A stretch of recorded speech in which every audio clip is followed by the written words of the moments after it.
हे स्वर्गीय पिता परमेश्वर, हम आपको धन्यवाद देते हैं इस अद्भुत जीवन के लिए, जो जीवन हमारे लिए आपकी धरोहर है। और ये जीवन हमें आपके राज्य के लिए इस्तेमाल करने के लिए दिया गया है। और ये ज़िंदगी एक ट्रेजर हंट है और हमें पता है कि खजाना आपने छिपाया है। आपकी हमारी ज़िंदगी के लिए एक परफेक्ट विल है और हम इस लाइफ में उस परफेक्ट विल को डिस्कवर करते हैं, उसमें चलते हैं। और ये एक अद्भुत आनंद का मौका है हर विश्वासी के लिए। ये आपका तोहफा है हमारी इस ज़िंदगी में कि आप हमारी ज़िंदगी में इंटरेस्टेड है। स्वर्ग हमारी ज़िंदगी में इंटरेस्टेड है। स्वर्ग की हमारी ज़िंदगी के लिए एक योजना है और हम उस योजना को जान सकते हैं और हम उस योजना में चल सकते हैं। हम उस योजना में इस्तेमाल किए जा सकते हैं। हम उस योजना में आपकी काम का हिस्सा बन सकते हैं। प्रभु, आज की शाम हमारी प्रार्थना है कि आप पवित्र आत्मा के द्वारा इस क्लास में अभिषेक करो हमारे दिलों को, हमारे कानों को, हमारे मन को, हमारे कंसंट्रेशन को, कि हम वो बातें उस तरीके से सुन सकें जिस तरीके से सुननी चाहिए। ये वचन हमारे लिए स्पेसिफिक हो, हमारी ज़िंदगी के लिए उपयोगी हो और हमारी ज़िंदगी में आप ख़ास तरीके से, स्पेसिफिक तरीके से हमारी ज़िंदगी के हालातों के बारे में बातें करो। हमें आपका वचन सिखाओ हमारी मिनिस्ट्री के लिए, हमारे आने वाले समय में जो आप हमें काम कराना चाहते हो उसके लिए ये वचन हमारी ज़िंदगी में, हमारे जहन के अंदर गहराइयों में जाकर जगह बनाए और काफ़ी समय तक आने वाली ज़िंदगी में ये वचन इस्तेमाल किया जाए। हम आप तक इस बात पर विश्वास करते हैं। विश्वास के द्वारा ये प्रार्थना हम आपके हाथ में देते हैं, प्रभु यीशु मसीह के नाम से।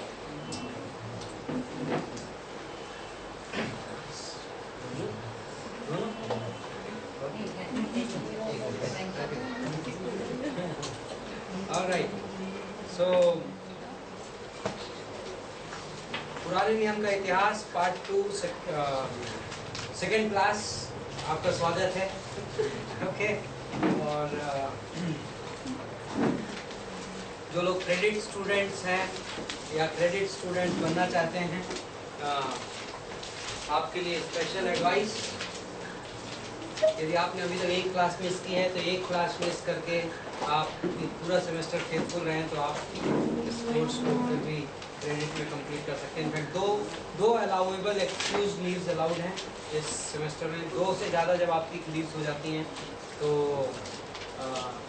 आपको क्रेडिट नहीं मिल सकती, फिर भी आप क्लास अटेंड करते रह सकते हैं। सेकेंडली, एक चीज़ जो मैंने पहले सेमेस्टर में काफ़ी लिबरली अलाउ की थी, वो सेकेंड सेमेस्टर में मैं उस पॉलिसी के बारे में स्ट्रिक्ट होने जा रहा हूँ और वो ये है, बाइबल कॉलेज में वीडियो रिकॉर्डिंग आगे आने वाली क्लासेस के लिए होती है, बट बाइबल कॉलेज में प्रैक्टिकली मिसिंग स्टूडेंट्स को वीडियो क्लासेस दे पाना पास्टर के लिए बहुत डिफिकल्ट काम रहता है। ओके, तो आगे आने से एक मेथड है और ये मेथड एक्चुअली ये डिसिप्लिन हमने फॉलो किया है, हमने क्लासेस की है।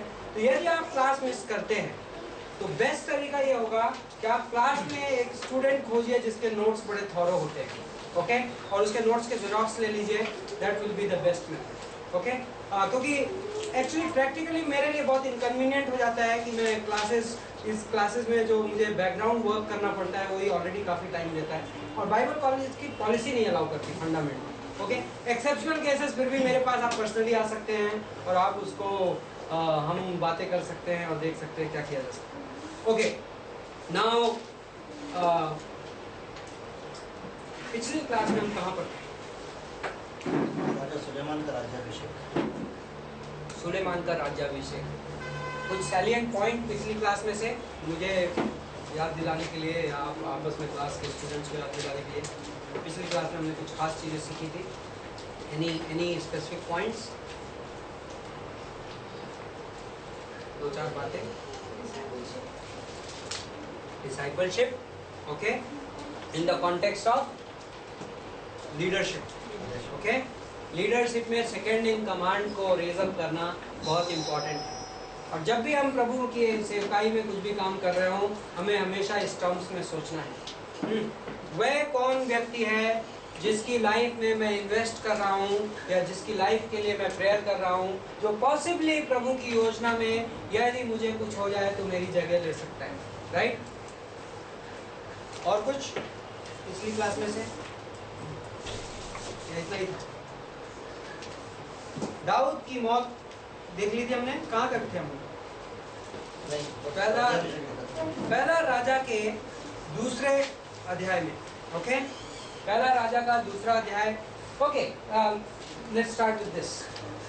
इजराइल के राजाओं के इतिहास में, in the history of monarchy of Israel, okay, 3 significant divisions हैं, ओके।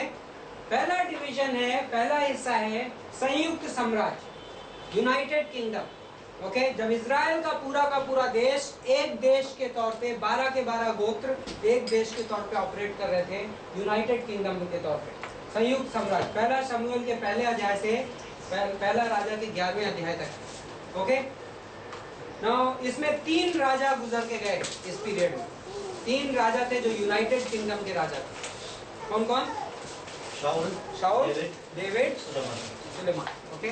शाऊल, दाऊद, सुलेमान, Saul, David, Solomon, okay. Second जो पीरियड आता है इजराइल के इतिहास में वो है डिवाइडेड किंगडम, विभाजित साम्राज्य, ओके। इजराइल का राज्य 2 टुकड़ों में विभाजित हो जाता है सुलेमान के बाद, ओके। जो 12वें अध्याय में आप देखेंगे, एक्चुअली 12 लिखना चाहिए था मुझे यहाँ, 12वें अध्याय में आप देखेंगे कि राज्य विभाजित होगा।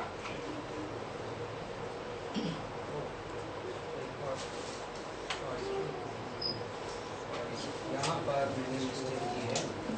पहला राजा के 12वें अध्याय से दूसरा राजा के 17वें अध्याय तक आप डिवाइडेड किंगडम देखेंगे, ओके। उसके बाद इजराइल के कौन से 2 हिस्से बनते हैं, किसी को पता है? कितने ट्राइब किस तरफ और कितने ट्राइब किस तरफ? 10 ट्राइब एक साथ। उत्तरी division northern kingdom and southern kingdom. उत्तरी राज्य इजराइल कहा गया है आगे से, और जो दक्षिणी राज्य है उसको यहूदा कहा गया है। 2 ट्राइब सदर्न किंगडम में थे, 10 ट्राइब नॉर्दर्न किंगडम में थे, उत्तरी राज्य में थे, ओके। तो कई बार जब आपको नबी लोग आइज़ाया से लेके मलाकी तक, कई बार प्रॉफिट इफ्राइम को जब एड्रेस करता है, कई बार आप बार देखेंगे इफ्राइम को कई बार प्रॉफिट एड्रेस करता है, इफ्राइम तुमने मेरी आज्ञा नहीं मानी। तो इफ्राइम जब एड्रेस कर रहा है तो एक्चुअली 10 ट्राइब्स को इकट्ठा एड्रेस कर रहा है, जो नॉर्दर्न किंगडम उत्तरी राज्य है, ओके। और जब यहूदा को एड्रेस कर रहा है, कई प्रॉफिट्स आप देखेंगे कि जूडा को बार एड्रेस करते हैं। वो किसको एड्रेस कर रहे हैं? दक्षिणी राज्य को एड्रेस कर रहे हैं, ओके। तो ये था डिवाइडेड किंगडम। चिंता मत करिए, अभी आप यदि मिस भी कर गए डिटेल्स तो इवेंचुअली हम इन डिटेल्स में पहुंचेगा और इसके डिटेल्स में जाएंगे। तो डिवाइडेड किंगडम जो थर्ड पार्ट है वो है उत्तरजीवी साम्राज्य। एक्चुअली बाइबल में ही था तो मैंने उस हिसाब से सर्वाइविंग किंगडम, मतलब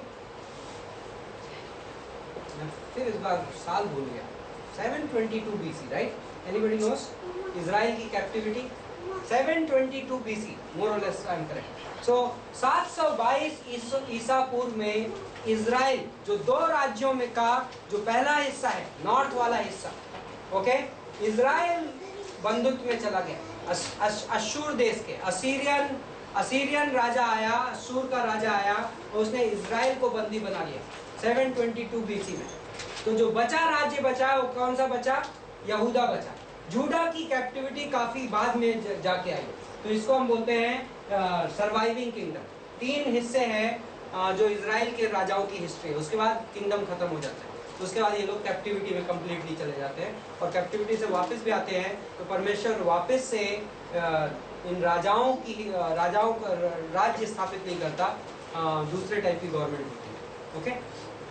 अब हम तो सुलेमान के टाइम में हम लोग, सुलेमान का अभी अभिषेक हुआ है एंड दाऊद के आखिरी दिन चल रहे हैं। दाऊद अपनी धरती की जिंदगी खत्म करने वाला है। तब दाऊद के मरने का समय निकट आया, ओके। तब दाऊद के मरने का समय निकट आया, तब उसने अपने पुत्र सुलेमान से कहा, ये दाऊद के आखिरी शब्द कि मैं लोग की 2nd चैप्टर, पहला राजा 2रा अध्याय, पहली पंक्ति, कि मैं लोग की रीति पर कूच करने वाला हूँ, इसलिए तू हियाब बांधकर पुरुषार्थ दिखा और जो कुछ तेरे परमेश्वर यहोवा ने तुझे सौंपा है उसकी रक्षा करके उसके मार्गों पर चला करना। और जैसा मूसा की व्यवस्था में लिखा है वैसा ही उसकी विधियों तथा आज्ञाओं और नियमों और चितौनियों का पालन करते रहना। ओके, एक थॉट यहाँ पे इंग्लिश में क्या क्या वर्ड्स हैं यहाँ? थर्ड वर्स में कौन मुझे बताएगा? क्या क्या चीज का पालन करते रहना? विधियों, आज्ञाओं, नियमों, चितौनियों, statutes, commandments, judgments, testimonies, laws. हाँ, ओके। सो व्हाट ये क्या रहा है? आप भजन संहिता 119 पढ़ेंगे तो ये इन सारे वैरायटी ऑफ वर्ड्स का इस्तेमाल है। ओके, कभी भजन संहिता में लेकर बोलता है प्रभु मैं तेरी टेस्टिमनीज में चलना चाहता हूँ, प्रभु मैं तेरे कमांडमेंट्स में चलना चाहता हूँ, राइट? तो ये प्रभु के वचन मैं यहाँ से अभी सिर्फ एक थॉट ड्रॉ कर रहा हूँ और थॉट ये है, जब दाऊद सुलेमान को ये बोल रहा है कि तू परमेश्वर के वचन में निरंतर चला करना, राइट? ये डिपार्टिंग फादर की एडवाइस है। ओके, एक गॉडली मैन अपने सन को एक एडवाइस दे रहा है ये जानते हुए कि इस बेटे को बहुत जिम्मेदारियां निभानी है। तो क्या एडवाइस दे रहा है? कि इस किताब become a man of the book. Okay, इस किताब को सूक्ष्मता से अध्ययन करने वाले व्यक्ति बनो। क्योंकि यहाँ पे वो क्लियरली इमर्ज होकर नहीं आती, हमें लगता है कि इस किताब की आज्ञा मानो, बट एक्चुअली दाऊद इन 4 वर्ड्स का प्रयोग करके दाऊद उस चीज को काफी डीप ले जा रहा है। टेस्टिमनीज क्या है इस वचन में, आज्ञाएं क्या हैं और नियम क्या है और विधियां क्या है और चेतावनियां क्या है। आई थिंक उनको डिटरमिन करने के लिए आपको डीप स्टडी लगेगी, राइट? और दाऊद सुलेमान को यह कह रहा है कि तू इस बुक का स्टूडेंट बन जा। ओके, आज्ञा पालन तब आता है जब हम इस बुक को परमेश्वर की ताकत में ग्रहण करते हैं और रियली इस बुक की गहराई में जाते हैं। ओके,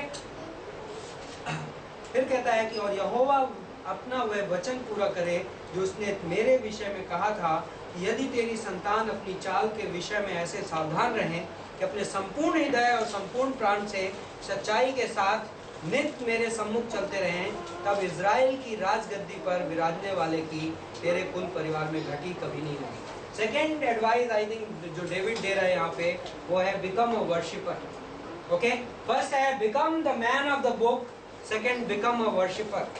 इस किताब को जानने वाला व्यक्ति बनो और दूसरा परमेश्वर के आराधक बनो। एंड आई थिंक ये 2 की एलिमेंट्स हैं। और मैं इस विषय पे बहुत समय बिता सकता हूँ लेकिन मैं बिताऊंगा नहीं। मैं सिर्फ आपको मेरा जिस्ट दे रहा हूँ, summary according to my understanding. But ये रियली एक विश्वासी की जिंदगी का ये रियल मकसद है। हम ये जो दुनिया में जी रहे हैं और कई बार हम कह सकते हैं प्रभु की सेवा करनी है, सेवकाई करनी है, डिफरेंट थिंग्स, लेकिन रियलिटी में इस पूरी योजना में जो हमारा मकसद है वो पता है क्या है? ये 2 चीजें। इस बुक को जानना, इस बुक के द्वारा इस बुक के लेखक को जानना, राइट? और दूसरी चीज कि उसकी आराधना करना। ओके, पौलुस ने फिलिपियों के 3:10 में कहा कि मैं उसे जान सकूं, कि मैं उसे जान सकूं। पौलुस the pastor, the church planter, the apostle, right? कितने सालों के बाद लिख रहा है फिलिपियों की किताब? मे बी 60+ AD, 30 साल विश्वास में रहने के बाद। ओके, 30 साल विश्वास में रहने के बाद, 30 साल प्रभु की सेवा करने के बाद पौलुस लिखता है कि मैं उसे जान सकूं, राइट? और यह अद्भुत है कि हमारी लाइफ टाइम एम्बिशन है कि परमेश्वर को जानना और परमेश्वर की दी गई इस किताब को गहराई से जानना और परमेश्वर की आराधना करना। और यही एडवाइस डेविड सुलेमान को दे रहा है। ओके, अब डेविड यहाँ पर 3 स्पेसिफिक लोगों के बारे में इंस्ट्रक्शंस देता है सुलेमान को। 3 लोगों के साथ तुझे डील करना है। ओके, पहला है जोआब। ओके, जिसके साथ डेविड ने खुद नहीं डील किया, सुलेमान को एडवाइस कर रहा है कि तुझे इससे डील करना पड़ेगा। क्यों? तो तू स्वयं जानता है कि सरूया के पुत्र योआब ने मुझसे क्या किया। उसने नेर के पुत्र अपने, ओके, जोआब ने 3 मर्डर किए थे, ओके, अपनी पोजीशन का फायदा उठाते। कौन कौन? अब्नेर, अब्शलोम और अमासा, ओके। अमासा जिसको कि डेविड ने सेनापति बनाया था, जोआब ने उसको खत्म कर दिया। तो 3 मर्डर, यहाँ पे 2 मेंशन्ड है फॉर सम रीजन, जो मे बी उसमें पर्सनल एंगल, फैमिली एंगल नहीं लाने देना चाह रहा था। तो उसने कहा तो उसने नेर के पुत्र अब्नेर और येतेर के पुत्र अमासा, इजराइल के इन 2 सेनापतियों से क्या किया था तू जानता है। उसने उन दोनों को घात किया और मेल के समय युद्ध का लहू बहाकर उसने अपनी कमर का कमरबंद और अपने पाँव की जूतियां भिगो दी। ओके, दिस इज जस्ट क्या बोलना चाहिए, लोकोक्ति उस जमाने का, हाँ, ईडियम। इसलिए तू अपनी बुद्धि से काम लेना और उस पक्के बाल वाले को अधोलोक में शांति से उतरने मत देना।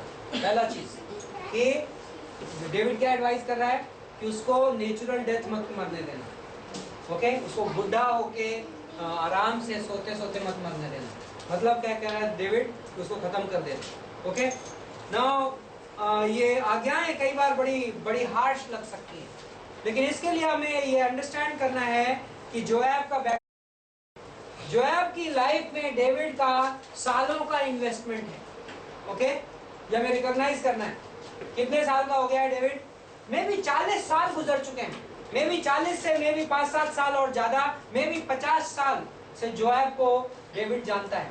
और डेविड ने इन 600 लोगों में इन्वेस्ट किया, राइट, स्पिरिचुअली। ये 600 लोग सेव्ड हुए, प्रभु के दास बने। और मैं स्ट्रांगली बिलीव करता हूं कि जो डेविड के 600 शूरवीर थे वो सिर्फ भुजाओं के शूरवीर नहीं थे, वो आत्मिक शूरवीर थे, वो स्पिरिचुअल वॉरियर्स थे। क्योंकि आप कई जगह पे उन लोगों को बहुत वाइज डिसीजंस लेते देखते हो, राइट। अभी कुछ दिनों पहले एडोनाइजा के केस में जब एडोनाइजा ने इनको न्योते पे बुलाया, हाँ, तो उन लोगों ने रिफ्यूज कर दिया। चाहते तो बोलते ओ वाओ नेक्स्ट राजा, अभी तो डेविड तो मर ही रहा है, अपने को नेक्स्ट राजा के साथ अटैच हो जाना चाहिए ना। लेकिन नहीं, उन्होंने रिफ्यूज कर दिया बिकॉज ये लोग स्पिरिचुअल थे, इन्हें प्रभु की योजना का कुछ अंदेशा था, राइट। तो लेकिन ये एक आदमी है जो बार बार उसके नेचर से ये दिखाई पड़ता है कि वो स्पिरिचुअली इसमें कोई ट्रांसफॉर्मेशन नहीं था। ये शरीर का वीर तो था, लेकिन आत्मिक तौर से ये इस आदमी का ट्रांसफॉर्मेशन नहीं हुआ था। और ये बहुत इंटरेस्टिंग है, और कई बार ये चर्चेस में हो सकता है, कई बार हमारी सेवकाई में हो सकता है कि और हमें बहुत प्रेयर करनी चाहिए इस चीज की कि कई लोगों की जिंदगी में बाहरी परिवर्तन आ सकता है, लेकिन जब तक मैंने प्रभु यीशु मसीह के दिए गए उद्धार को नहीं ग्रहण किया है, तब तक वो सारा आत्मिक परिवर्तन, सारा बाहरी परिवर्तन बेकार है। किसी ना किसी दिन जो है रिवील हो जाएगा, right.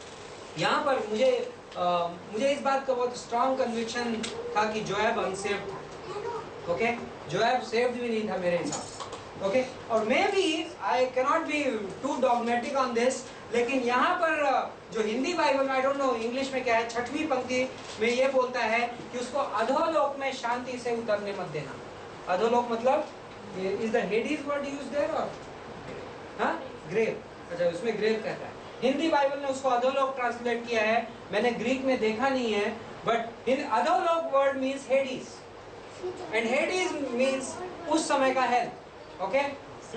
So may be verse 6, okay, may be, but overall even हमें इस बात से फर्क नहीं पड़ता कि वो सेव्ड था या अनसेव्ड था, बट एटलीस्ट ये क्लियर है कि वो स्पिरिचुअल नहीं था, ओके। जोएब स्पिरिचुअल नहीं था। और जोएब क्वेश्चन, क्या डेविड का ये डिसीजन सुलेमान को ये एडवाइस करना कि जोएब को खत्म कर देना, क्या ये कठोरता है? आज हम पढ़ते हैं तो कई बार ये लग सकता है कि डेविड कठोर हो रहा है जोएब को मर्डर करने। क्या ये, पहला क्वेश्चन, क्या ये मर्डर है? हाँ या नहीं? नहीं है। क्यों नहीं? यस, उस जमाने के कानून में कत्ल का बदला कत्ल अलाउड था, राइट, वो कैपिटल पनिशमेंट था, ओके। तो ये एक्चुअली डिलेड जस्टिस है। जो न्याय अब तक नहीं किया गया था वो न्याय अब किया जा रहा है, ओके। सेकंड, दूसरा कैरेक्टर जिसके बारे में डेविड एडवाइस करता है वो कौन था?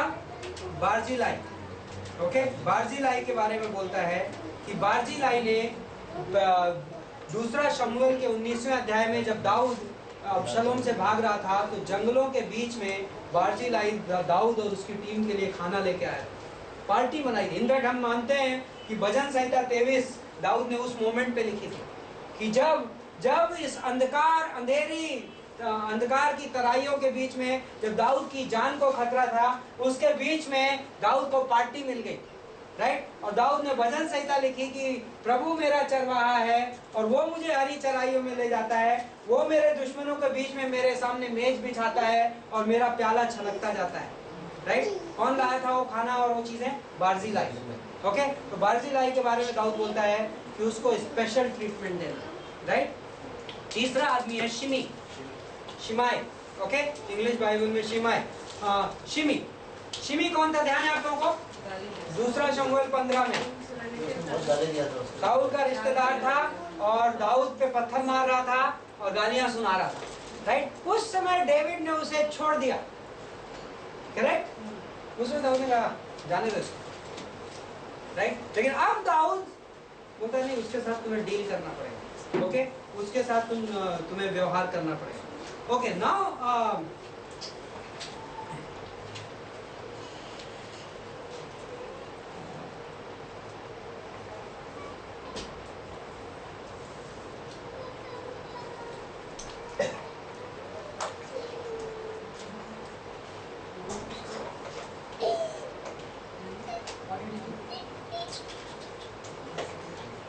तीसरे अध्याय में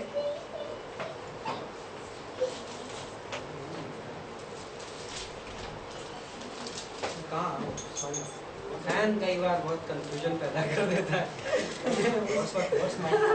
मैं दूसरे पेज में पहुंच के वो वर्सेस खोज रहा हूं। Yes, okay.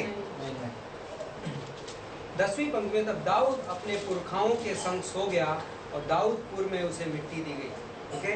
और यहाँ पे समराइज किया 11वीं पंक्ति में दाऊद ने इजराइल पर कितने साल राज्य किया? 40 साल। और 7 साल उसने हेब्रोन में राज्य किया और 33 साल यरूशलेम में राज्य किया, ओके। तब सुलेमान अपने पिता दाऊद की गद्दी पर विराजमान हुआ और उसकी राज्य बहुत दृढ़ हुआ। ओके, यहाँ पर क्विकली, सुलेमान कब राजा बना? इस वक्त बना या सुलेमान ऑलरेडी राजा था? ऑलरेडी राजा था। लेकिन यहाँ पर क्या बोल रहा है? तब सुलेमान अपने पिता दाऊद की गद्दी पर विराजमान हुआ, ओके। एक कॉन्सेप्ट है जो आपको इस समय समझ लेना चाहिए। कई बार जब लोग टाइम गिनते हैं कि ये राजा के इतने साल, फिर ये राजा के इतने साल, और कई विभिन्न आप कमेंट्रीज पढ़ेंगे और कई टाइप के स्कॉलर्स आते हैं जो टाइम लेंथ के ऊपर बहुत कंफ्यूजन क्रिएट करते हैं। उसके लिए ये कॉन्सेप्ट आपको पता होना चाहिए। एक होता है को रीजेंसी, दूसरा होता है सब रीजेंसी। इजराइल के इतिहास में कुछ राजा, इसको मैं बोलूंगा सह राज्य, को रीजेंसी को, और इसको क्या बोलूंगा, सब इंस्पेक्टर को क्या बोलते हैं हिंदी?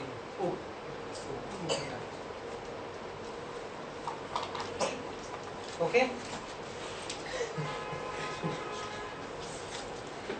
सह राज्य इजराइल के इतिहास में कई मौकों पे ऐसा हुआ है कि एक साथ 2 राजा राजगद्दी पे, बाप और बेटे साथ में राजगद्दी पे, फॉर सम रीजन, ओके। बेटा बाप के साथ जॉइंटली राज्य कर रहा है, ओके। इसको बोलते हैं को रीजेंसी एंड सहराज। उस समय उस पर्टिकुलर मोमेंट पे इजराइल में 2 राजा हैं। तो कई बार जब ये बोलता है इस फलाने ने 15 साल राज्य किया और उसने भी 15 साल राज्य किया, बट दोनों का टाइम पीरियड टोटल मिला के 30 साल नहीं रहेगा। क्यों नहीं रहेगा? कि मे भी 3 साल उन दोनों ने को रीजेंसी किया, ओके। तो इसलिए कई बार टाइम पीरियड जब लोग इसको नहीं रिकॉग्नाइज करते तो लोग स्ट्रिक्ट टाइम पीरियड पे जाते हैं। न्यायियों की किताब में मैंने कुछ 2-4 महीने पहले एक कमेंट्री दिखाई गई थी मुझे, जिसमें किसी बंदे ने प्रूव कर दिया कि न्यायियों का टाइम 450 साल का था, बट उसके पीछे भी उसने क्या चीज रिकॉग्नाइज नहीं की कि ओवरलैप भी होता है कई बार, राइट। जब कई कहानियां लिखी जाती हैं तो कहानियों में स्ट्रिक्टली एक आदमी मरा और उसके बाद दूसरा सीन में आया नहीं होता, कई बार ओवरलैप होता है। को रीजेंसी, सब रीजेंसी कई बार राजा ने अपने बेटे को राजा बना दिया, लाइक इस केस में ये है कि डेविड ने सोलोमन को राजा बना दिया। अभिषेक कब हो गया? चैप्टर 2 में, राइट, चैप्टर 1 में इनफैक्ट। लेकिन इवेंचुअली डेविड के मारने के बाद फिर से बाइबल कह रही है तब वो राजा बना। मतलब तब तक क्या चल रही थी? सब रीजेंसी चल रही थी। दाऊद दो दाऊद बीमार था, बट टेक्निकली स्पीकिंग दाऊद इजराइल का तब भी राजा था। दाऊद का राजा का पद कब खत्म हुआ? जब दाऊद मरा। ओके, लेकिन सुलेमान कब राजा बन गया था? दाऊद के मरने के पहले। ओके, सो जो ओवरलैपिंग पीरियड था वो सब रीजेंसी था। सुलेमान राज्य, प्रैक्टिकली सुलेमान राज्य कर रहा था, बट ऑफिशियली दाऊद राजा था, और उसको बोलते हैं सब रीजेंसी। ओके, नाउ फिर राजा सुलेमान, तीसरे अध्याय में चलते हैं। दाऊद मर गया है, सुलेमान राज्य में आ गया है, और अब सुलेमान क्या क्या करेगा? सुलेमान ने मिस्र के राजा फिरौन की बेटी को ब्याह करके उसका दामाद बन गया, और उसको दाऊदपुर, ओके, दाऊदपुर सबको क्लियर है क्या है? City of David. कौन सी जगह है ये? यरूशलेम। यरूशलेम को दाऊद का नगर कहा जाता है, क्योंकि दाऊद ने वो शहर जीता था और दाऊद ने वो शहर बसाया था। दाऊद ने यरूशलेम को इवेंचुअली राजधानी बनाया था। ओके, दूसरा शमूएल के कौन से अध्याय में? 5वें अध्याय में भी दूसरा शमूएल का 5वां अध्याय। ओके, सो तो दाऊद अपने यरूशलेम में लाकर उसको, अपनी पत्नी को, जब अपना भवन और यहोवा का भवन और यरूशलेम के चारों ओर की दीवार बनवा चुका, तब तक उसको वहीं रखा। ओके, अब क्वेश्चन, फिरौन के साथ, इन द इंग्लिश बाइबल में वर्ड क्लियर है, हिंदी बाइबल में कहीं पे इमर्ज नहीं हो रहा है। फर्स्ट वर्स पढ़िए इंग्लिश में। अलायंस, ओके, करेक्ट, मैं वही वर्ड खोज रहा। हिंदी बाइबल में अलायंस वर्ड कहीं फिगर आउट होके ही नहीं आता, ऐसा लगता है दाऊद ने सिर्फ शादी की है। बट इंग्लिश बाइबल क्लियरली कहती है कि ये शादी सिर्फ शादी नहीं थी। ओके, सुलेमान ने सिर्फ शादी नहीं की है, सुलेमान ने फिरौन राजा के साथ एक अलायंस किया है, ट्रीटी की है। ओके, एक समझौता किया है, जो कि पॉलिटिकल समझौता है, राजनीतिक, ये राजनीतिक स्टेप है। ओके, और मैं भी इसके बारे में थोड़ी देर के बाद कमेंट करूंगा। और दूसरी बात ये बोलती है पंक्ति कि बाय द वे ये मेंशन करना जरूरी है। ओके, हमारे अलायंसेस हमें कहीं लेके जाएंगे। ओके, हम यहाँ पर बहुत सारे यंगस्टर्स बैठे हैं, और आप अपनी लाइफ में डिसीजंस लेंगे। आप अपनी लाइफ में किसी के साथ शादी करेंगे। ओके, आप अपनी लाइफ में अपने क्लोज फ्रेंड्स चुनेंगे। आप अपनी लाइफ में कुछ पार्टनर्स चुनेंगे जिनके साथ आप क्लोजली काम करेंगे आने वाले दिनों में। पता है, ये डिसीजन इंपॉर्टेंट डिसीजंस होते हैं। ये डिसीजन आपकी लाइफ को इन्फ्लुएंस करते हैं। दूसरा कुरिन्थियों का 6:14 ये बोलता है कि विश्वासी लोग अविश्वासियों के साथ असमान जुए में मत जुटो। ओके, 500 एक्सक्यूजेस आप दे सकते हैं कि क्यों मैं ये काम कर रहा हूँ, लेकिन कोई भी एक्सक्यूज परमेश्वर के वचन से बेहतर नहीं है। ओके, हाँ, और तो इसलिए अविश्वासी के साथ शादी करना, आप कितने भी सेंटिमेंटल हो जाइए, आप कितने भी आंसू बहा लीजिए, आप कितना भी रोमांस कर लीजिए, लेकिन विश्वासी का अविश्वासी के साथ शादी करना बिल्कुल नाजायज है, क्योंकि बाइबल बोलता है कि रोशनी का अंधकार से कैसे मेल हो सकता है, राइट। तो हमें हमारे अलायंसेस के बारे में, हमें हमारी ट्रीटीज के बारे में बहुत केयरफुल रहना चाहिए। ओके, यहाँ पर इसने वो काम किया है। आगे बढ़ते हैं दूसरे अध्याय, दूसरी पंक्ति में, क्योंकि प्रजा के लोग जो ऊंचे स्थानों पर बलि चढ़ाते थे, और उन दिनों तक यहोवा के नाम का कोई भवन नहीं था। ओके, तो अभी गॉड का टेम्पल नहीं है। पहले टैबरनेकल में, तंबू में रहता था परमेश्वर, यहोशू के टाइम में, मूसा के टाइम में, और आने वाले टाइम में ध्यान है, दाऊद ने कहा था प्रभु मैं आपके लिए भवन बनाऊंगा, मंदिर बनाऊंगा। परमेश्वर ने कहा था नहीं, तेरे हाथ खून से रंगे हुए हैं, तेरा पुत्र बनाएगा, राइट। दाऊद ने इनफैक्ट आगे जाके, अभी हम नेक्स्ट क्लास में टेंपल की प्रिपरेशन, टेंपल की डिजाइन, सारी चीजें देखेंगे। उसमें हम दाऊद की लाइफ के पास वापस जाएंगे और हम देखेंगे कि दाऊद ने क्या तैयारियां करके सुलेमान को दी मंदिर बनाने के लिए। ओके, लेकिन आज का सब्जेक्ट ये नहीं, लेकिन ये रेफर कर रहा है कि उस समय तक मंदिर नहीं बना था। ओके, तो लोग क्या करते थे, ऊंचे स्थानों पर बलि चढ़ाते थे। ओके, एक और अविश्वासियों का इन्फ्लुएंस, जो कनान देश का जो धर्म था, उसमें लोग क्या मानते थे पता है, अक्सर, इनफैक्ट कनान देश नहीं, आपको हिंदुस्तान में मिल जाएगा, ओके। कि अक्सर मंदिर कहाँ पे बनाते लोग? पहाड़ों के ऊपर बनाते हैं। क्यों बनाते हैं पता है? उसका कारण है, उसका पीछे एक थियोलॉजिकल रीजन है उनके पॉइंट ऑफ व्यू से। जो हाइट पे है तो स्वर्ग के ज्यादा नजदीक। रियली ये माइथोलॉजिकल बिलीफ थी कि ऊंचे स्थानों पे लोग आराधना इसलिए करते हैं क्योंकि उनको लगता है कि हम स्वर्ग से थोड़ा ज्यादा नजदीक आ गए। लेकिन परमेश्वर ऐसे आराधक खोजता है यूहन्ना 4:24 में जो सच्चाई और आत्मा में परमेश्वर की आराधना करना जानते हैं। राइट। तो यहाँ पर कनानी देशों का इन्फ्लुएंस आ गया इन लोगों को। इन्होंने कनान देशियों से कुछ सीख लिया। ये सच्चे परमेश्वर को जाके बलि चढ़ा रहे हैं, लेकिन कहाँ जाके चढ़ा रहे हैं? ऊंचे स्थानों पे। इन्होंने हाई प्लेसेस।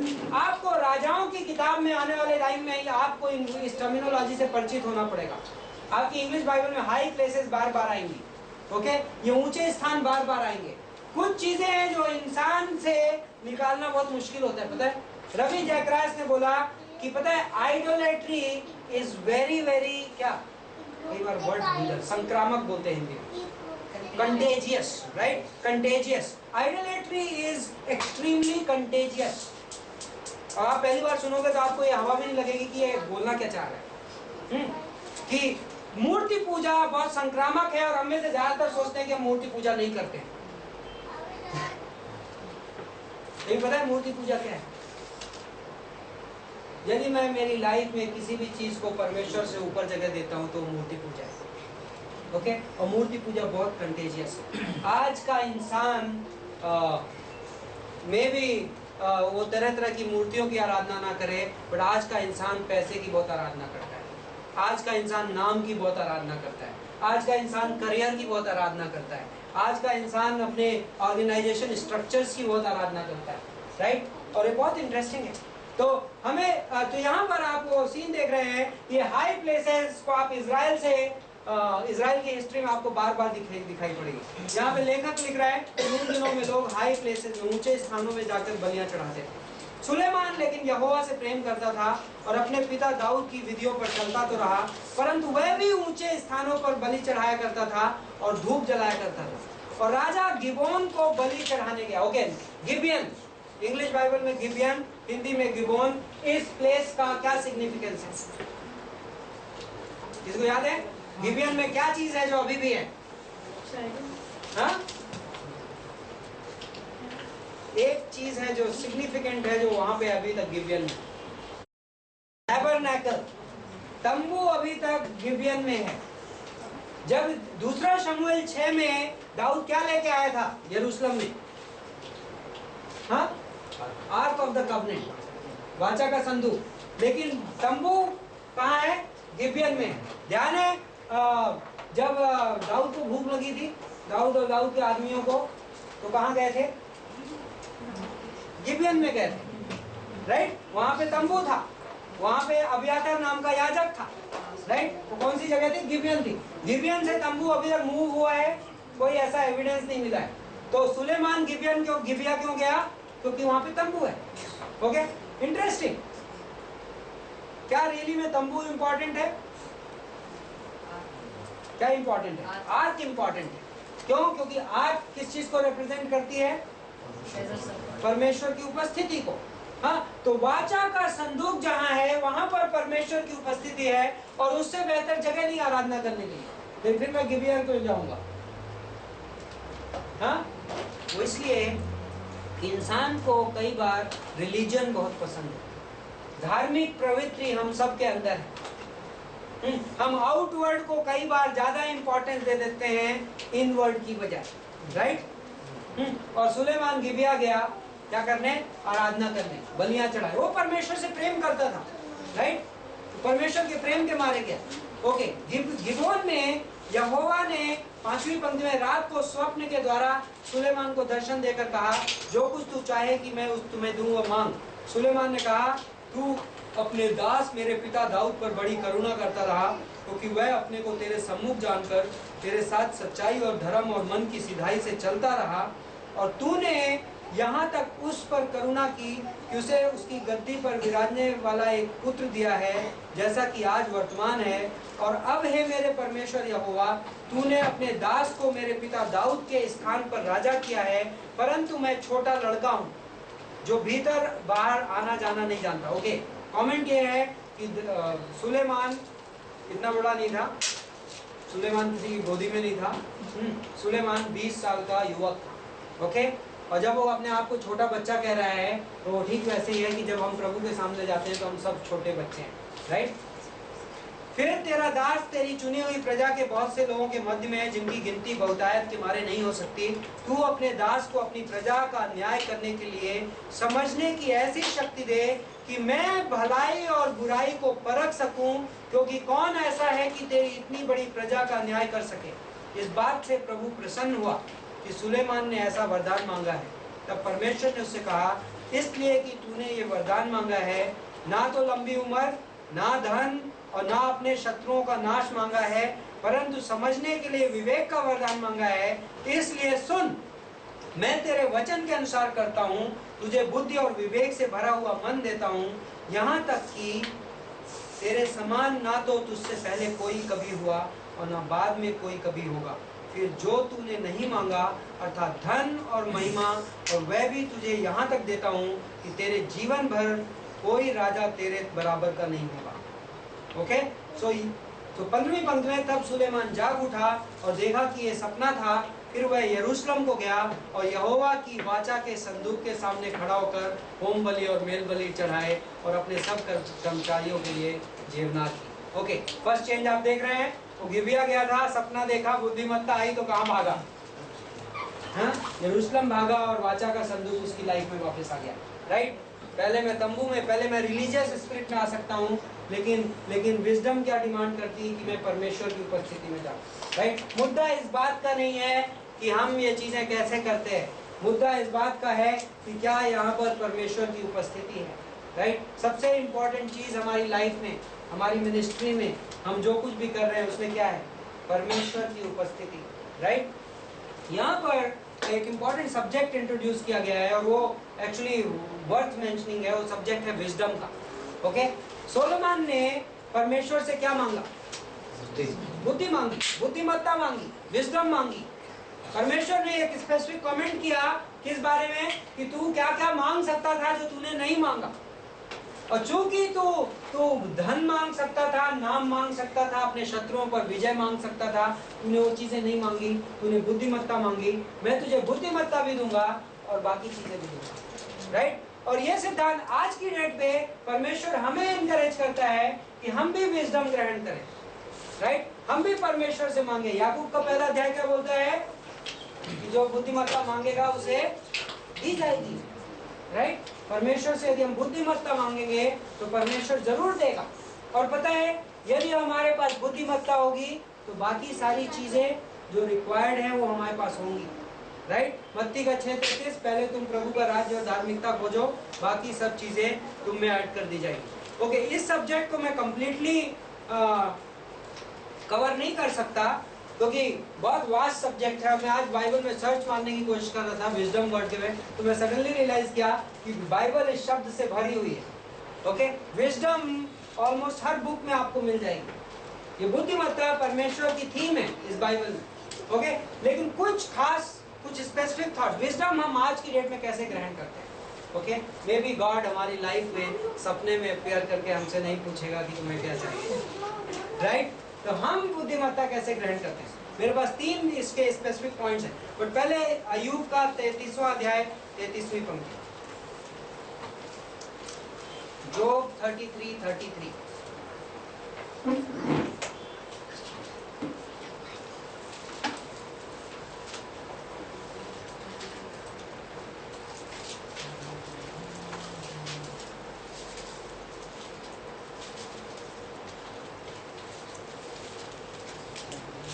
यदि नहीं तू मेरी सुन, चुप रह, मैं तुझे बुद्धि की बात सिखाऊंगा।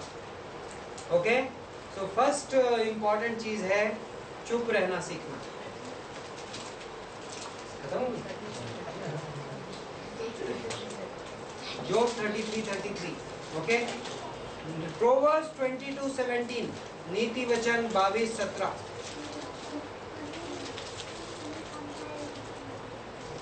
नीति वचन 22:17। कान लगाकर बुद्धिमानों के वचन सुन और मेरी ज्ञान की बातों की ओर मन लगा। ओके, इधर कान लगाकर, ओके, उस एक एक्शन है, वो वर्ड पिक्चर को ग्रहण करिए। ये सिर्फ रेगुलर लिसनिंग नहीं है, ओके। और विश्वासी की लाइफ में एक तरीके का कंसंट्रेशन है जो विश्वासी डेवलप कर सकता है। तो तीन तरीके हैं जो विश्वासी जिस तरीके से विजडम ग्रहण करता है। पहली चीज एकेडमिक कंसंट्रेशन, हम सोच समझ के, ओके, बाइबल कॉलेज में ऐसे बैठना और इस तरीके से कंसिस्टेंट रहना और रियल में सुनना और फिर जाके हफ्ते के दौरान उस चीज को अपने माइंड में रीक्रिएट करना और फिर अपना हार्ट प्रिपेयर करके नेक्स्ट क्लास में आना, इसके लिए कंसंट्रेशन लगता है। ओके, सिर्फ एकेडमिक कंसंट्रेशन यहाँ पे खत्म नहीं हो जाता कि मैंने क्लास अटेंड कर ली। यदि मैं ध्यान है, हमने इस लास्ट सेमेस्टर जब चैपल मीटिंग की थी तो हमने यशाया का 59 शेयर किया था कि परमेश्वर उस जगह पे निवास करता है जो मैं उसकी ओर देखूंगा जो मेरे वचन के सामने थरथराता है। ये ट्रेमेंडस वर्ड पिक्चर्स हैं। वचन सुनता है बोल सकता था परमेश्वर, राइट, लेकिन उसने कुछ एक्स्ट्रा एक्सप्रेस किया है। एक तरीके की लिसनिंग है, एक तरीके का सुनना है जो बहुत ही इंटेंस है। ओके, कान लगा, कान को चिपका दे वहां पे ले जा। ओके, मैं भी जब मैं क्लास में बैठा हूँ कई डिस्ट्रैक्शंस आ सकते हैं। जब मैं चर्च में प्रीचिंग कर रहा होता हूँ तो कई बार चर्च में कोई लेट लतीफ घुसता है। ओके, और लेट लतीफ घुसता है तो कॉन्ग्रीगेशन के लोग उसकी ओर मुड़ के ऐसे देखने लगते हैं। ओके, या एज इफ कि उसने बहुत बड़ा गुनाह कर दिया, या किसी का फोन बजता है तो सारे लोगों की नजर उस फोन की ओर हो जाती है। पता है मैं किसे ज्यादा बड़ा गिल्टी मानता हूँ? जो लेट आया उसे उतना गिल्टी नहीं मानता जितना उन लोगों को गिल्टी मानता हूँ कि आप तो मैसेज के बीच में आपका मन उधर घूमने को कर रहा है। वो तो बेचारा अभी घुसा है, he is not even in the flow. So really, academic concentration, मुझे नहीं, यदि मैं परमेश्वर का वचन सुन रहा हूँ और यदि ये वाकई में परमेश्वर का वचन है, यदि बाजू में बॉम्ब भी फूट रहा हो तो क्या फर्क पड़ता है, राइट? रियली, उसको बोलते हैं academic concentration. Academic concentration in the context of a local church, मैं ऐड करूंगा उसको। Okay, second academic discipline towards the pulpit. Academic discipline towards the pulpit. Okay, academic concentration को मैं कहूँगा, academic वर्ड के लिए कोई हिंदी वर्ड है, पढ़ाई लिखाई से संबंधित academic concentration. Okay, दूसरा academic discipline, अनुशासन।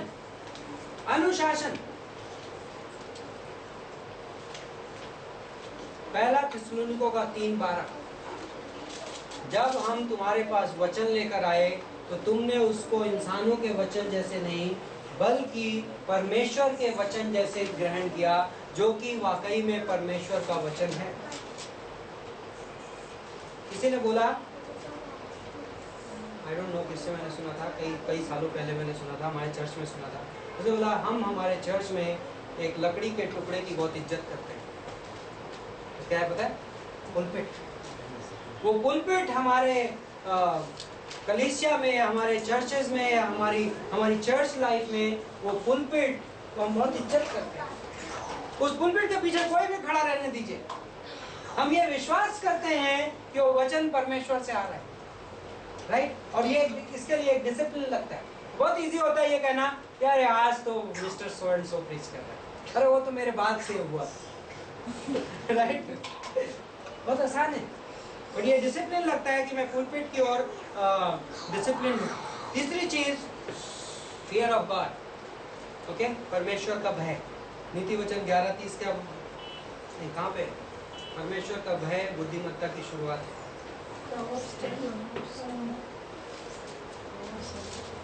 Yes, I think you can trace that verse. आप लोग वो पंक्ति खोज सकते हैं। मुझे कुछ पंक्तियाँ एग्जैक्टली मुझे कई बार reference Proverbs 1:7. Fear of the Lord is 9:10 from knowledge. Knowledge. Fear of 9:10. 9:10. Okay, नीति वचन 9:10. Okay. नए नियम में कुछ स्पेसिफिक, कई बार हम विजडम को सिर्फ ज्ञान से रिलेट करते हैं. मे भी ये उदाहरण थोड़ा सा सेकुलर है, सोर्स सेकुलर है, बट बात वाइज है तो मैं इसे दूंगा. 3 वर्ड्स हैं. Okay, information, knowledge wisdom. you know that, right? TTC में we are learning. Yeah, I saw it somewhere. I liked it. Information, knowledge, Understand. and wisdom. Okay? ये लकड़ी के टुकड़े हैं. Okay? ये लकड़ी के टुकड़े पड़े हैं. ये ड्राइंग खराब है. ये इंफॉर्मेशन है. इंफॉर्मेशन का हिंदी क्या होता है? जानकारी। जानकारी है. Okay, very good. जानकारी. अभी मैंने इन लकड़ी के टुकड़ों को लिया और अरेंज कर दिया. This becomes knowledge. ये ज्ञान है. ओके, बट मैंने इन लकड़ी के टुकड़ों को ले लिया, इन लकड़ी के टुकड़ों को लेके मैंने घर बना दिया. अब ये क्या हो गया? विजडम बन गई, बुद्धिमत्ता. ओके, सो कई बार ये पॉसिबल है मेरी लाइफ में कि मैंने बहुत सारा ज्ञान अर्जित कर लिया.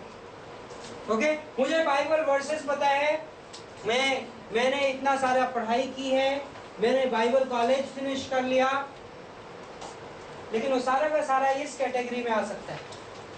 ओके, लेकिन परमेश्वर चाहता है कि हम ये ग्रहण करें.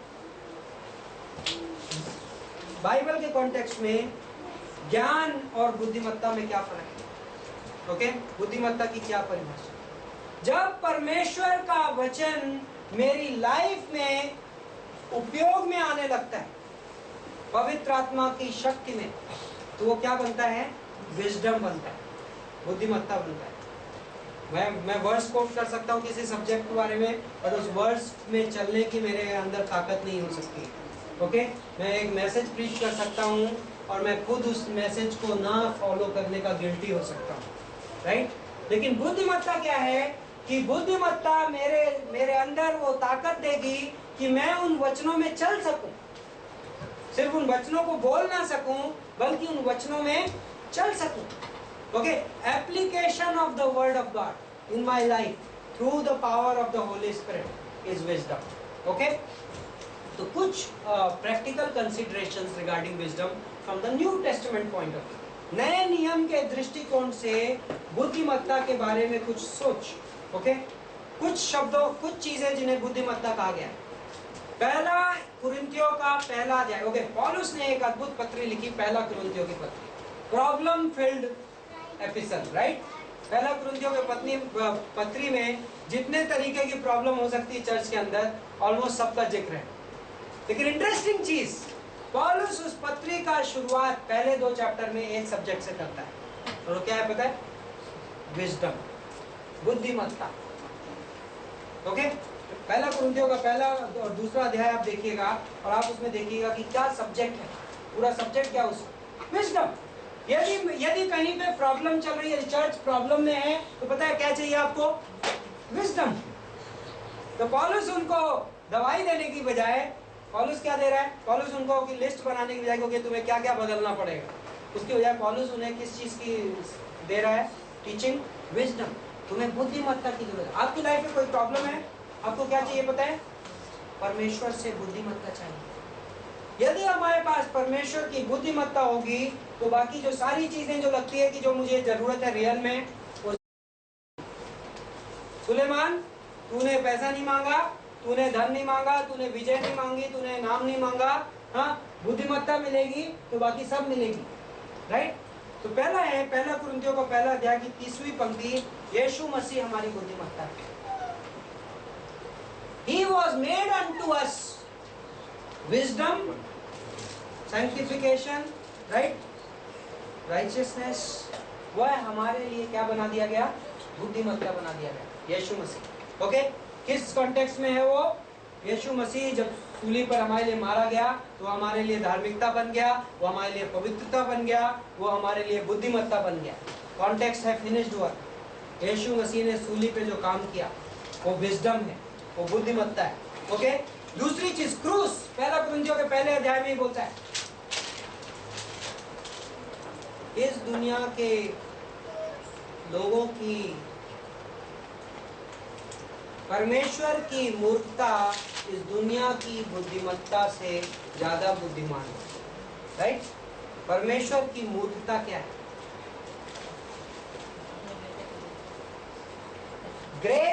ग्रेस परमेश्वर की मूर्खता है, अनुग्रह परमेश्वर की मूर्खता है।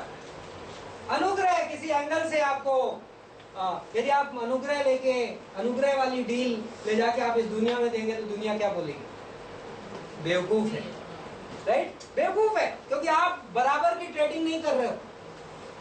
आप अपने आप को ऑफर कर रहे हो, आप सामने वाले को ज्यादा दे रहे हो, हाँ, जो डिजर्व नहीं कर रहा है। दुनिया की नजर में वो मूर्खता है। ओके, परमेश्वर की मूर्खता इस दुनिया की बुद्धिमत्ता से ज्यादा ऊंची है। पहला कुरिन्थियों में पौलुस लिखता है, उसका क्या मतलब?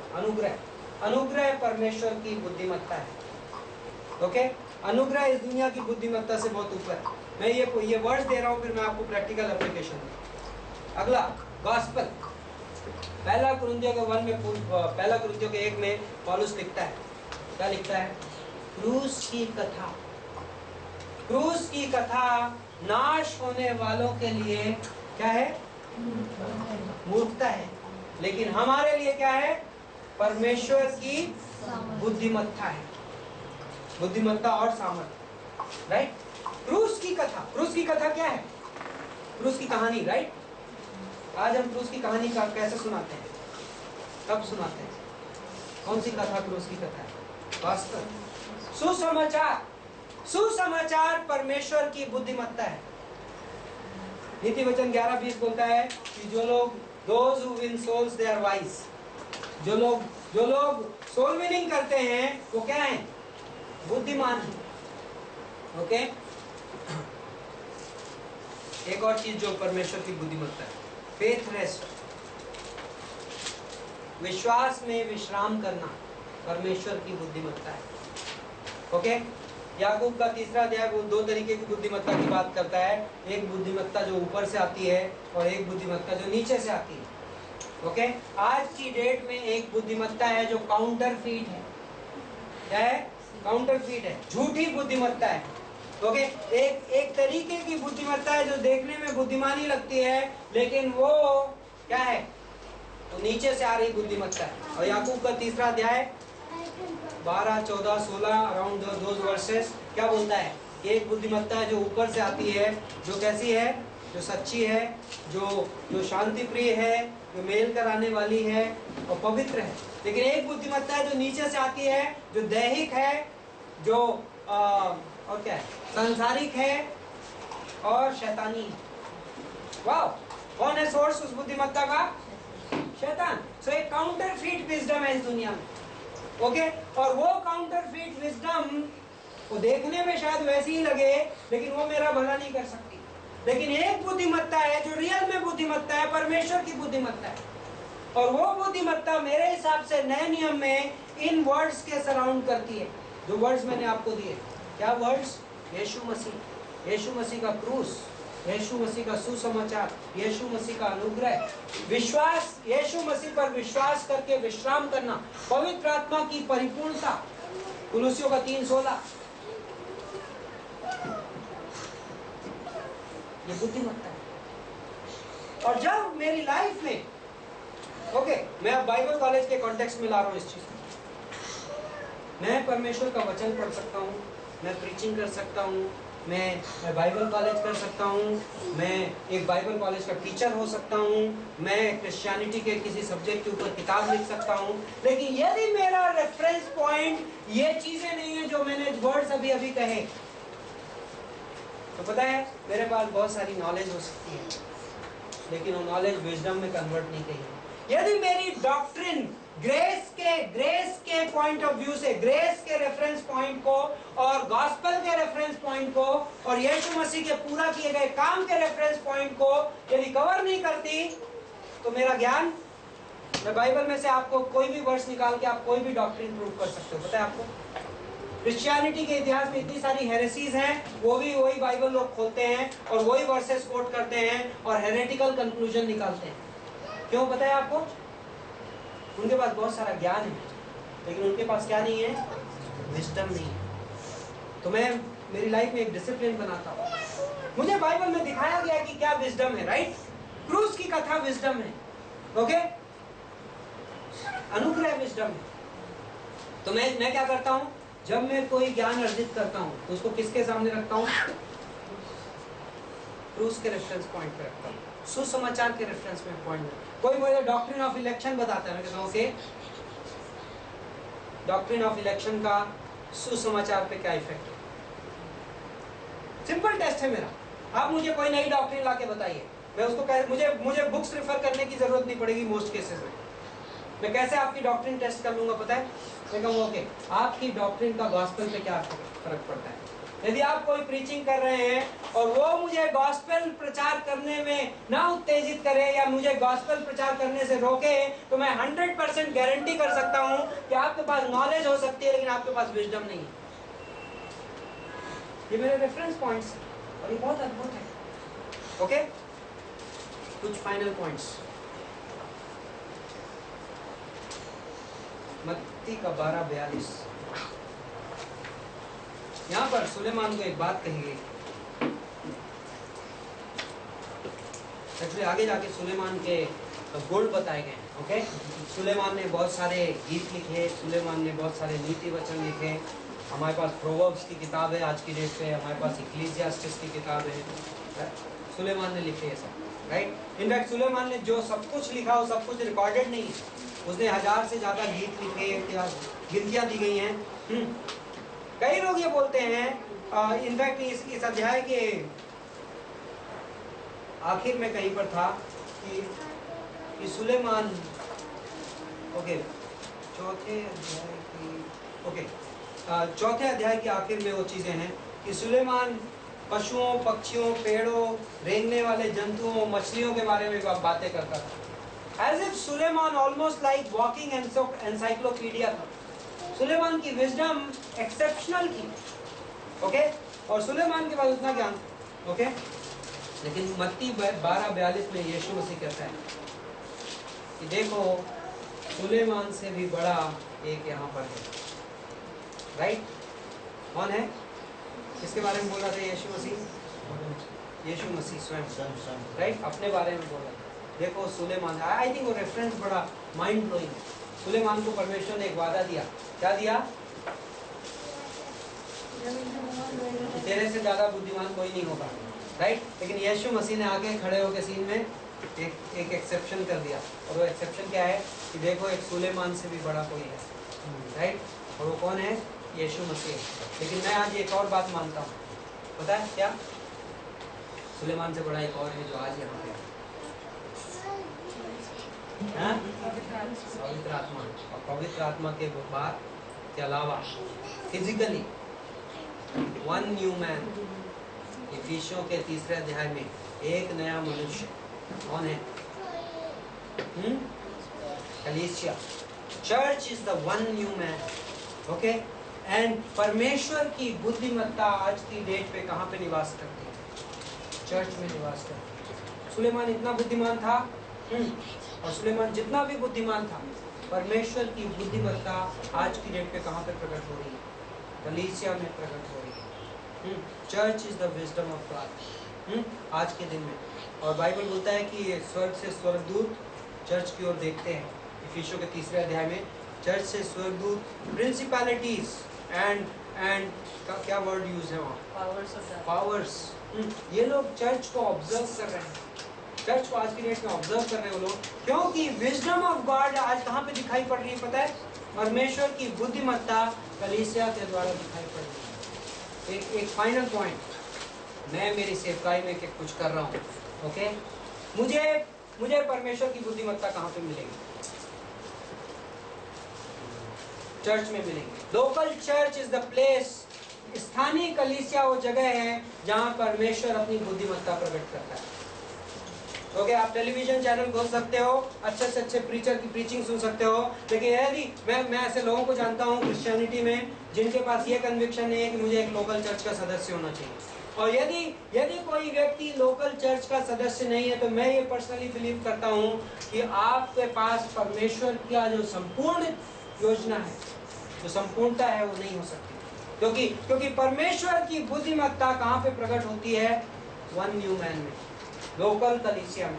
ओके, स्थानीय कलीसिया विश्वासी जीवन के लिए बहुत इंपॉर्टेंट है। स्थानीय कलीसिया, नेक्स्ट कंट्रोवर्शियल बातें मैं कभी बोलता हूँ, लेकिन मुझे बाइबल कॉलेज की सेक के लिए बोलना रहता है। ओके, क्योंकि यहाँ पर कुछ स्टूडेंट्स हैं जो कल को लीडर्स बनेंगे और पास्टर्स बनेंगे, और मैं आपको अधूरी नॉलेज नहीं दे सकता। ओके, मेरी मिनिस्ट्री में मैं जो कुछ भी कर रहा हूँ उसका कंट्रीब्यूशन कहाँ पे जाना चाहिए? Local church. ओके, मैं सेवकाई, मुझे परमेश्वर ने आत्मिक वरदान किस लिए दिए? हमें गिफ्ट दी गई, राइट? इफिशियंस 4:11-13 किस लिए दी गई हैं? जिससे प्रभु यीशु मसीह की देह संपूर्णता में आए।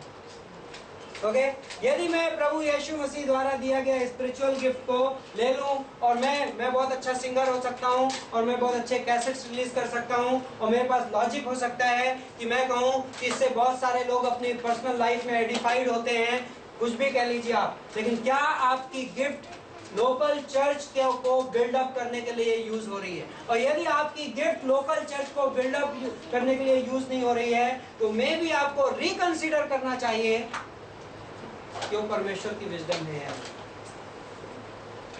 मैं किसी ऑर्गेनाइजेशन का पार्ट हो सकता हूं और ऑर्गेनाइजेशंस का अपना कंट्रीब्यूशन हो सकता है, और